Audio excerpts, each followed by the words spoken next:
नमस्कार, आप देख रहे हैं सी न्यूज़ भारत और मैं हूं आपके साथ ज्योति अरोरा। वक्त हो गया है न्यूज़ बुलेटिन का, तो आइए नजर डालते हैं इस वक्त की बड़ी खबरों पे। प्रतिवर्ष अनुसार इस वर्ष भी नवरात्रि पर्व पर मां दुर्गा की उपासना पर्व पर नगर में धर्मावलंबियों द्वारा विशाल चुनरी यात्रा का आयोजन किया गया, जिसमें एक विशाल चुनरी बड़ी खीर माता मंदिर में चढ़ाई गई। बता दें कि इस चुनरी यात्रा में हजारों की संख्या में श्रद्धालुओं की मौजूदगी रही, जिसमें करीब 251 मीटर लंबी चुनरी यात्रा श्रद्धालुओं द्वारा नगर के प्राचीन श्री गणेश मंदिर से प्रारंभ होकर खेत माता मंदिर पहुंची। दमोह से सी न्यूज़ संवाददाता शुभम राठौर की रिपोर्ट। हापुड़ में बदमाशों के हौसले कितने बुलंद है, इसका अंदाजा इस बात से लगाया जा सकता है कि सुबह गढ़ से मॉर्निंग वॉक को निकाले 3 लोगों को अज्ञात नकाबपोश बाइक सवार बदमाशों ने ताबड़तोड़ गोलियां बरसाकर बड़ी आसानी से फरार हो गए। बताया जा रहा है कि सिंभावली थाना क्षेत्र के ग्राम देवली के 3 लोग सुजीत भाटी, वीरेंद्र भाटी व सब्बू रोज को तरह आज भी मॉर्निंग वॉक के लिए निकले थे। जैसे ही ये तीनों गांव से 500 मीटर आगे निकले, तभी बाइक पर सवार 2 नकाबपोश बदमाश वहां पहुंचे और नकाबपोश बदमाशों ने तीनों पर ताबड़तोड़ फायरिंग कर दी और मौके से गोली मारकर फरार हो गए। क्या नाम है आपका? आनंद है जी मेरा नाम। कहाँ के रहने वाले? देवली के। अच्छा, क्या घटना हुई आज यहाँ पे? देखो जी, सुजीत भाटी और वीरेंद्र भाटी सुबह के टाइम घूमना आए थे। जब घूमना आए थे तो हमारे पास में बैठ के जैसे उठ के गए अगली वाली 12 पे, वे लड़के वापसी चक्कर काट के आए। कौन लड़के? दो लड़के थे मोटरसाइकिल पे, पल्सर मोटरसाइकिल काले रंग की। अच्छा। झाटे बांध रखे थे उन्होंने। तो उन्होंने मैं कुछ फांस लेता है तो उन्होंने आते साथ उनके पास में जाकर गोली चलाई। किस पे चलाई थी? सुजीत के गोली लगी है। अच्छा, हाँ। और फिर सुजीत वापसी भागे तो फिर इनके इतना मैं भाग निकला, मैं भाग गया। किस के गोली लगी है? गोली मुझे सुजीत भाटी के लगी है, वीरेंद्र भाटी के लगी है और सरपुद्दीन के लगी है। अच्छा, सरपुद्दीन भी इनके साथ ही था? जी, वहीं थे जी 12 पे। लोग वहाँ 12 पे जैसे पतलावल लगे पानी भर रहे थे, तो जैसे खड़े हो जाना सुबह जॉगिंग करने के लिए आए थी, तो वो लड़के ना बोले ना गचे, उतरते साथ गोली चलानी चालू करी। अच्छा, किधर को गए हैं वो? देखो जी, जब गोली पहली मारी था उस लड़के ने बाइक वापसी मोड़ दी थी नानपुर साइड को। उसके बाद में मुझे ये पता नहीं क्यों मैं भाग गया था ईखों में को, वो किधर को गए हैं किधर को नहीं, पर उसने वापसी बाइक मोड़ी है। तो कितनी गोलियाँ चली हैं लगभग? जब तक मैं भागता रहा हूँ मैं इतना होपलेस होगा, 4 गोली तक मुझे याद है। उसके बाद में मेरा दिल इतना होगा धक धक, मैं गिरता गया और उसमें ईख में बढ़ गया। थाना सिंभावली के ग्राम देवली में आज सुबह लगभग 6:15 बजे सुजीत नामक एक व्यक्ति अपने ट्यूबवेल पर अपने 2 अन्य साथियों के साथ आए थे, जहां 2 काली बाइक सवार अज्ञात हमलावरों ने उन पर फायर कर दिया, जिससे तीनों को गोली लगी है। तीनों को मेरठ में उपचाराधीन एक हॉस्पिटल में एडमिट किया गया है और इसमें पुलिस ने तत्काल मौका मुआयना किया है और आवश्यक विधिक कार्रवाई संपादित की जा रही है। हापुड़ से सी न्यूज़ संवाददाता मुनेंद्र संधू की रिपोर्ट। मुजफ्फरपुर जिले के कटरा में स्थित प्रसिद्ध शक्तिपीठ माता चामुंडा मंदिर, जो मुजफ्फरपुर से 30 किलोमीटर की दूरी पर तथा बागमती नदी के किनारे स्थित है। यहाँ नवरात्रा में भक्तिमय माहौल है। पूरे विधि विधान के साथ मां की आराधना की जा रही है। श्रद्धालुओं, ग्रामीणों एवं पुजारी का बताना है कि देवी जो जम्मू के कटरा में है और दूसरी देवी मुजफ्फरपुर के कटरा में विराजती हैं। कटरा की इस चामुंडा माता की महिमा अपरंपार है। क्या परिचय हुआ आपका? मेरा नाम होगा पंडित कृष्ण मुरारी झा। यहाँ के हम पुजारी हैं। ये कटरा पर स्थित चामुंडा मंदिर है।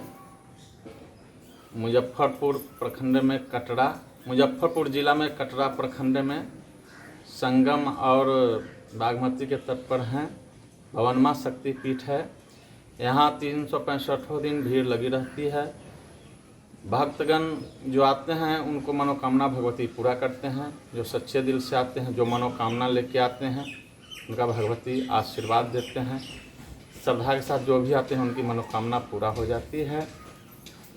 माता के दरबार में रात दिन भीड़ लगी रहती है। अभी नवरात्रा आ रहा है, नवरात्रा में लाखों की भीड़ यहाँ रहेगी। सच्चे दिल से जो आते हैं उनको सारी मनोकामना पूरा कर देती है भगवती।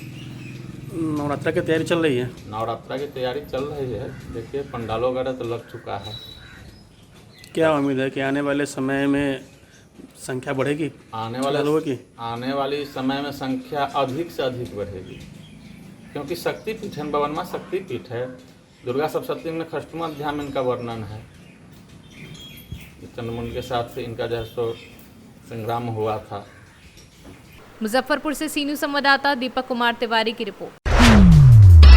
बिहार के कुख्यात बदमाश और लंबे समय से फरार सीपीडब्ल्यू का माफिया मंटू शर्मा आखिरकार जिला पुलिस की एक विशेष टीम के हत्थे मुंबई से गिरफ्तार किया गया और गिरफ्तार किए जाने के बाद एसएसपी जयकांत ने प्रेस कॉन्फ्रेंस कर पूरे मामले की जानकारी दी है। पूरा थाना क्षेत्र में एक जमीन कारोबारी विजेंदर, जिससे 50 लाख की रंगदारी मांगी गई थी व्हाट्सएप के माध्यम से। इस मामले में कुख्यात अपराधी मंटू शर्मा और प्रद्युमन शर्मा के नाम से ये रंगदारी मांगी गई थी। इस मामले में मुजफ्फरपुर की DIU team, DSP town, DSP headquarter, Mithanpura SHO के द्वारा विशेष टीम बनाई गई। टीम ने मंटू शर्मा को मुंबई में अरेस्ट किया और अरेस्ट करने के बाद में उसको न्यायिक हिरासत में भेजा जाएगा। इसके ऊपर लगभग 1 दर्जन से अधिक मामले हैं, जिसमें जो है जो कि हत्या, लूट और रंगदारी से, आर्म्स एक्ट और रंगदारी से जुड़े हुए हैं। इस प्रकार अपराध को कम करने में मुजफ्फरपुर को अहम सफलता मिली है। Thank you. जिला के चर्चित किस मामले में ये आरोपित रहे हैं? ये अभी हाल में मिठनपुरा में एक रंगदारी का मामला आया था, जिसमें 50 लाख रुपए की एक्सटॉर्शन मनी की डिमांड की गई थी। इस मामले में मंटू शर्मा उर्फ प्रद्युमन शर्मा की अरेस्टिंग हुई है। उससे पहले किसी अन्य मामले में? इसमें कई अन्य मामले हैं जो कि सीपीडब्ल्यूडी में एक्सटॉर्शन का, पटना में शास्त्री नगर में इसमें कई मामले दर्ज हैं। इसके अलावा हत्या के कई मामले हैं जो कि मिठनपुरा थाना क्षेत्र और नगर थाना क्षेत्र से संबंधित है, इवन सदर थाना क्षेत्र से भी संबंधित है। इन्हीं सभी मामलों में पूर्व में इनकी अरेस्टिंग हो चुकी है, इसकी अरेस्टिंग हो चुकी है। और अभी वर्तमान में जो मामला आया था एक्सटॉर्शन का, उस मामले में अरेस्टिंग हुई है। Thank you. पास से अभी तक कुछ बरामद हुआ है कि नहीं, मतलब किसी तरह के हथियार? अभी तक के पूछताछ चल रही है। जो पूछताछ में कई अहम बातें पता लगी हैं और जो नेटवर्क है उसका पता लगा है। और इसके अलावा कई अन्य केसेस में भी पूछताछ चल रही है। हम लोग इसमें आगे भी कार्रवाई कर रहे हैं। अन्य राज्यों में भी सर केस सभी जगह पे इस बारे में सूचना दी जाएगी और अगर कहीं पर होंगे मामले तो उसमें जो है वो लोग आगे की कार्रवाई करेंगे। Thank you. मुजफ्फरपुर से सी न्यूज संवाददाता दीपक कुमार तिवारी की रिपोर्ट। उत्तर प्रदेश सरकार के कैबिनेट मंत्री आशीष पटेल देवरिया जनपद में पत्रकारों से रूबरू हुए। आशीष पटेल एनडीए की सरकार में अपना दल पार्टी एक कार्यकर्ता की मृत्यु होने पर उसके 13वीं कार्यक्रम में शामिल होने देवरिया पहुंचे थे। वहीं पीडब्ल्यूडी के डाक बंगले में पत्रकारों से वार्ता की और सरकार द्वारा चलाई जा रही सभी योजनाओं को गिनाया। साथ ही कानपुर में हुए सड़क हादसे पर शोक व्यक्त किया। पत्रकारों द्वारा पूछे जाने पर पीएफआई पर बैन लगाने को लेकर उन्होंने बताया कि प्रदेश व देश में देश विरोधी गतिविधियां व देश विरोधी संगठन को कतई बर्दाश्त नहीं किया जाएगा। उनके खिलाफ कड़ी कानूनी कार्यवाही की जाएगी। 2017 में जब से उत्तर प्रदेश में डबल इंजन की सरकार बनी, माननीय प्रधानमंत्री श्री नरेंद्र मोदी जी और माननीय मुख्यमंत्री श्री योगी आदित्यनाथ जी के नेतृत्व में उत्तर प्रदेश में रोजगार की जो स्थिति है पिछली सरकारों की तुलना में आप देखिए तो मुझे बताने की ज़रूरत नहीं है क्या परिवर्तन है। आप देख रहे हैं चाहे जिस प्रकार की भर्तियां हों, उन भर्तियों में बिल्कुल पारदर्शिता के साथ भर्ती करने का काम किया जा रहा है। और हमारी सरकार हर प्रकार के प्रशिक्षण के साथ ही जो आपने अभी एक शब्द प्रयुक्त किया ट्रेनिंग और प्रशिक्षण दोनों को दे करके हमारी सरकार लगातार युवाओं को रोजगार देने का काम कर रही है। और मैं आपको बहुत ही स्पष्टता के साथ बता देना चाहता हूँ कि आने वाले समय में आपको रोजगार के लिए और उससे संबंधित जो अपना व्यवसाय भी है, हमारी सरकार नई नई योजनाएं ला रही है और लाती है। कानपुर में सड़क हादसा हुआ है, सड़क के किनारे गड्ढे थे, और किसको जिम्मेदार मानते हैं आप? निश्चित तौर पे बहुत ही दुखद घटना हुई है। और मैं इतना ज़रूर कहूँगा कि जितने हमारे इस दुर्घटना में हमारे बीच नहीं रहे, मैं उनके पूरे परिवार को संवेदना व्यक्त कर रहा हूँ, उनके साथ हूँ। और जो भी इसके लिए दोषी होगा उसके विरुद्ध कड़ी कार्रवाई होगी। पीएफआई पर बैन लगाया गया है, क्या इस पे आपका स्टैंड, क्या अपना दल का क्या स्टैंड है? देखिए, देश के विरुद्ध काम करने वाला कोई भी संगठन, उसके विरुद्ध निश्चित तौर पे कार्रवाई होनी चाहिए। पर अपना दल किसी भी प्रकार की संप्रदाय विशेष और धर्म विशेष के विरुद्ध राजनीति नहीं करता है। मैं बस इतना कहूँगा कि जो भी देश के विरुद्ध किसी भी प्रकार का गलत कार्य करेगा उसके विरुद्ध कार्रवाई होनी चाहिए। भाजपा के अपनी संप्रदाय के विशेष प्रति कर दिए क्या विरोध? क्या मैंने ऐसा कहा? नहीं, आपने कहा कि अपना दल नहीं करता है, इसमें पूछ रहा हूँ। नहीं, क्या मैंने ऐसा कहा? अपना दल तो आपने कहा कि केवल अपना दल बोले। अपना दल ने अपनी स्टैंड लिया। आपने अपना दल के बारे में पूछा तो अपना दल ने बता दिया, पर क्या मैंने ऐसा कहा? नहीं, आपने नहीं कहा। नगर निकाय का चुनाव होने वाला है, क्या आपका स्ट्रेटजी रहेगा? किस तरह से आप उसमें रहेंगे, समझौते में रहेंगे कि अकेले लड़ेंगे? देखिए, हम अपने संगठन पे काम कर रहे हैं और मैं आपको बता देना चाहता हूं कि अपना दल का संगठन जो है हर जिले पर बहुत मजबूती के साथ काम कर रहा है। आप यहां भी देख रहे हैं हमारे संगठन के लोग दूर दूर से आए हुए हैं। मैं तो यहां पर किसी सांगठनिक कार्य से नहीं आया हूं। हमारे एक कार्यकर्ता के साथ दुर्घटना हो गई थी। देवरिया से सीनू संवाददाता ज्ञानेंद्र नाथ मिश्रा की रिपोर्ट।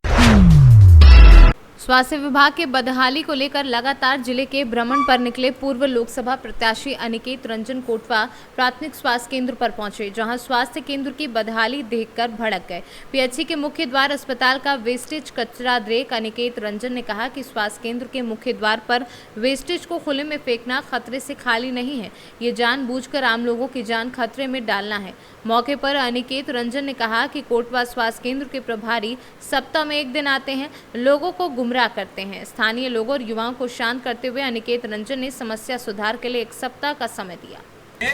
यहाँ पे बगल में कल है, जहाँ से जो भी लोग आते हैं, यहाँ पे मरीज हो, चाहे स्वस्थ आदमी हो, चाहे बीमार आदमी हो, इस कल से पानी पीता है।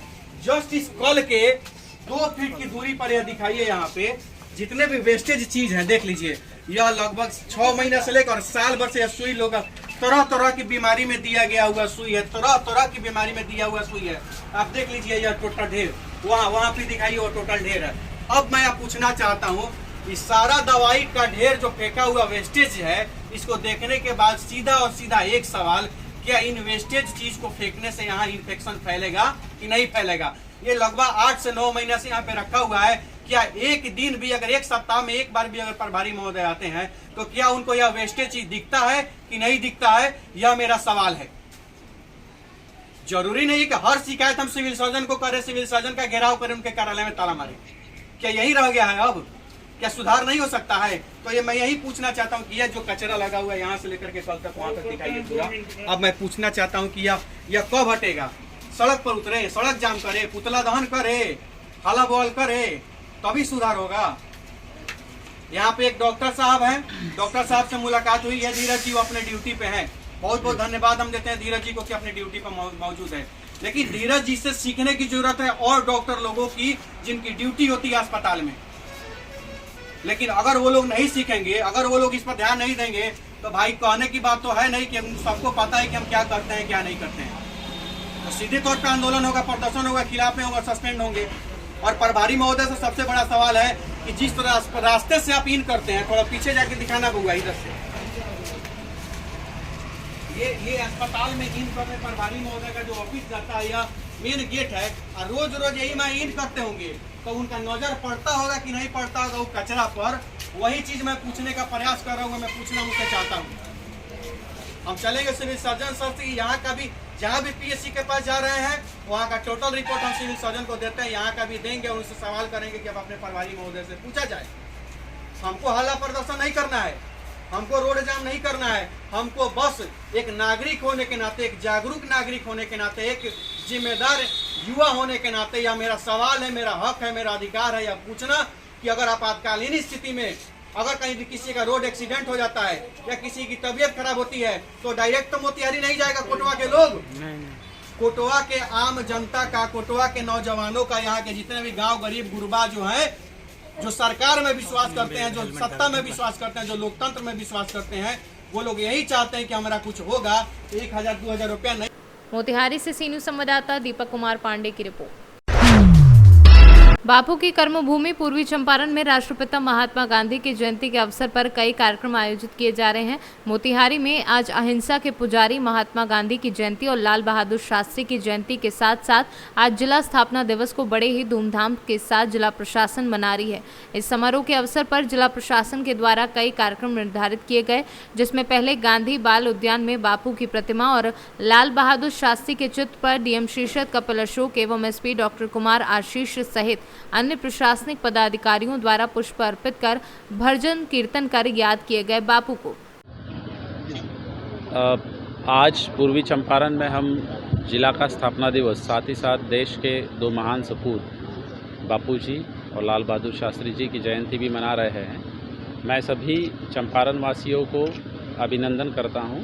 साथ ही में हमको सिर्फ सेलिब्रेशन नहीं करना है, उनके जो मैसेज दिए हुए हैं सत्याग्रह अहिंसा, जिसकी शुरुआत जो है इस धरती से हुई है, इन मैसेजों को कहीं ना कहीं हम सभी लोगों का दायित्व है कि अपने जीवन में भी अपनाना चाहिए, हिंसा से दूर रहना चाहिए।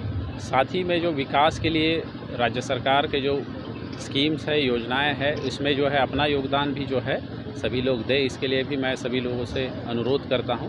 पुनः एक बार आप सभी लोगों को जो है बापू जयंती, लाल बहादुर शास्त्री जयंती की और जिला स्थापना दिवस की शुभकामनाएं। धन्यवाद। मोतिहारी से सीनू संवाददाता सचिन कुमार अंशु की रिपोर्ट। सुगौली में दुर्गा पूजा को लेकर मां के आगमन के लिए हर्षोल्लास माहौल में डोली यात्रा निकाली गई, जिसमें आस्था का सैलाब उमड़ा। सुगौली के शहरी एवं ग्रामीण क्षेत्रों में आयोजित दुर्गा पूजा को ले विभिन्न पूजा समिति द्वारा गाजे बाजे के साथ डोली यात्रा निकाली गई। इस दौरान मां दुर्गा के जयकारे से गूंज गुंजायमान था। वहीं डोली यात्रा के दौरान आकर्षक झांकी की प्रस्तुति आकर्षण का केंद्र रही। मोतिहारी से सीनू संवाददाता वीरेंद्र कुमार गुप्ता की रिपोर्ट। फिलहाल के लिए न्यूज बुलेटिन में बस इतना ही। देश दुनिया की तमाम बड़ी खबरों के लिए आप देखते रहिए सी न्यूज़ भारत।